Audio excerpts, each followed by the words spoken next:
Hey folks, thank you so much for joining us. Thank you for getting us over 400,000 followers. You're absolutely awesome. We're talking about the power of the struggle. How when you come through a struggle, you got two choices. You can quit and be defeated, or you can be a victor and not be the victim.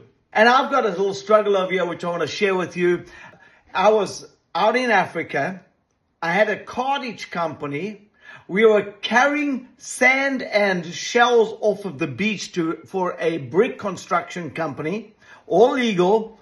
And unfortunately, I'd planned this 6 months in advance, bring in the front end loaders and the dam scoops and the trucks and all this kind of stuff.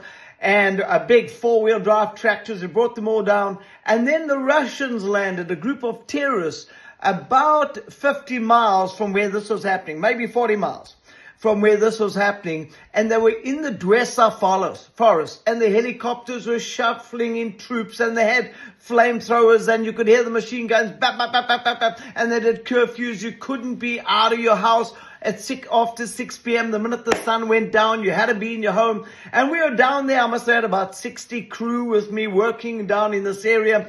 And we're supposed to leave at 4 p.m. To get home so everybody could be home before the curfew, which is about an hour and a half drive. So guess what happens? We're about to leave. And one of the rigs, one of the big trucks, sank down to the chassis. Now the tide's coming in.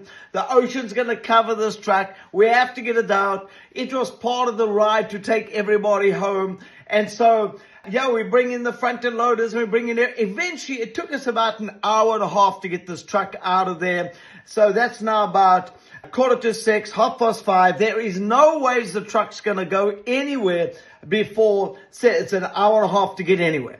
So if they're going to be in curfew problems, they could be shot at. So guess what a leader does? The leader always puts the staff first.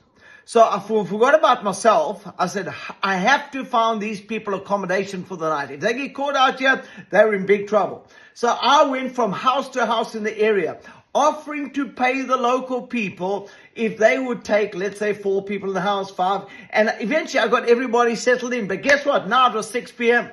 I am about an hour's drive from where I stayed. My wife is in this little cottage, no communication. No electricity. In those days, we used to use propane lights and propane fridges and propane stoves and everything like that. And so we're out in the country on the beach. We at this is all at a holiday cottage, not at a home where we lived in. And so anyway, I had to try and get back there. She's got a little baby. It's only a few months old. She had just moved in from America. Just remember, you can hear the machine guns. You can hear the helicopters. There's a curfew. And now the sun goes down. And how am I going to get home? So I turned my lights off in my vehicle. This is 4x4 country. It's down mountains and it's through rivers and things like that. And I'm going through the river now. The tide is coming. I should have been home already 2 hours earlier. And guess what? The vehicle sinks down. The water's coming in the windows. I get out the vehicle, I leave it there, and I start jogging home. I can't see where I'm going. I'm hitting into trees. I'm falling over boulders. It is pitch black. I had no torch, no flashlight with me, anything like that. How am I going to get home? Eventually, I got home.